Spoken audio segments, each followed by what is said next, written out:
श्री स्वामी समर्थ. श्री गुरुचरित्र हा 5वा वेद मानला जातो. श्री गुरुचरित्र हा साधा ग्रंथ नसून दैवी शक्तीने भारलेला सिद्ध मंत्ररूप महाप्रासादिक आणि वरद ग्रंथ आहे. श्री गुरुचरित्राचे पारायण हे अंतःकरण शुद्ध असताना केलेले चालू शकते, पण शास्त्रशुद्ध सप्ताह करण्यासाठी पुढील नियम पाळावेत. नियम पहिला.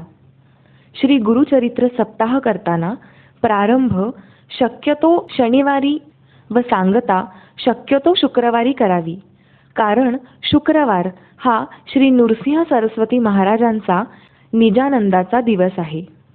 नियम दुसरा. श्री गुरुचरित्र वाचण्यापूर्वी आदल्या दिवशी म्हणजे शुक्रवारी 1 गाय व 4 कुत्रे यांना गव्हाच्या पोळीचा नैवेद्य खाऊ घालावा.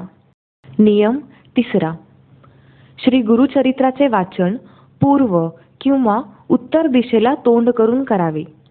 वाचण्यापूर्वी रोज श्री दत्त महाराजांच्या फोटोची व पोथीची पूजा करून 1 माळ गायत्री मंत्र व 1 माळ श्री स्वामी समर्थ या मंत्राचा जप करावा व श्री गणपती अथर्व शीर्ष वाचून पोथी वाचण्यास सुरुवात करावी. नियम चौथा. श्री गुरुचरित्राचे वाचन पहाटे 3 ते सायंकाळी 4 या दरम्यान करावे. दुपारी 12 ते 12:30 ही वेळ श्री दत्त महाराजांच्या भिक्षेची असल्याने त्यावेळेस पारायण वाचन बंद ठेवावे. नियम 5वा. श्री गुरुचरित्र वाचनाच्या कालावधीत परान्न घेऊ नये. आपली आई, पत्नी व बहीण यांच्या हातचे अन्न खाण्यास हरकत नाही. उपवास करू नये. दोन्ही वेळेस म्हणजे सकाळ संध्याकाळ एक धान्य फराळ करावा. काही समस्या असल्यास स्वखर्चाने बाहेर खाण्यास हरकत नाही. नियम 6वा. श्री गुरुचरित्र वाचनाच्या कालावधीत पुरुषांनी दाढी वाढवू नये. स्वतःच्या हाताने दाढी करावी. तसेच या कालात चामड्याऐवजी नायलॉन किंवा रबरी चप्पलजोड वापरावे. श्री गुरुचरित्र वाचनाच्या कालावधीत ब्रह्मचर्य पाळावे. नियम 7वा. श्री गुरुचरित्र वाचनाच्या कालावधीत मृत शौच असणाऱ्यांच्या घरी किंवा अंत्यविधीस जाऊ नये.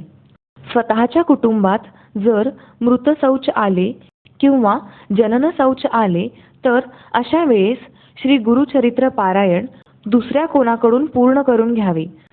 अर्धवट सोडू नये. श्री गुरुचरित्र वाचनाच्या कालावधीमध्ये मासिक पाळी विषयक अशौच सांभाळावे. वेळोवेळी गोमूत्र शिंपडावे. नियम 8वा. सप्ताह कालावधीत रोज सकाळी व संध्याकाळी श्री गुरुचरित्राच्या पोथीस नैवेद्य दाखवून आरती करावी. रोज रात्री झोपण्यापूर्वी श्री विष्णू सहस्त्रनाम स्तोत्र वाचावे. नियम 9वा. श्री गुरुचरित्र वाचण्याची पूर्वापार पद्धत. पहिला दिवस अध्याय 1 ते 9. दुसरा दिवस अध्याय 10 ते 21. तिसरा दिवस अध्याय 22 ते 29. चौथा दिवस अध्याय 30 ते 35. पाचवा दिवस अध्याय 36 ते 38. सहावा दिवस अध्याय 39 ते 43. सातवा दिवस अध्याय 44 ते 53. नियम 10वा. श्री गुरुचरित्र सप्ताह हा 7 दिवसाचे एक पारायण या पद्धतीने करावयाचा असतो, परंतु 21 दिवसात 3 पारायण, 49 दिवसात 7 पारायण करावयाच्या देखील पद्धती आहेत. 7 दिवसाच्या सप्ताहाची 8व्या दिवशी सांगता करावी.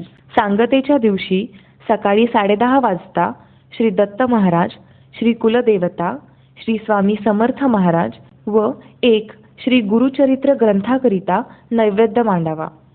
ग्रंथाचा नैवेद्य गाईला खाऊ घालावा किंवा स्वतःच घ्यावा व मगच आपण भोजन करावे. नियम 11वा.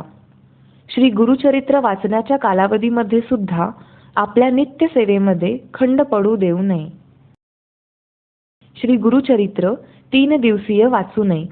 1 दिवसीय पारायण फक्त दत्तधाम व राष्ट्रसेवेसाठी करावे. वैयक्तिक पारायण 7 दिवसांचे असावे.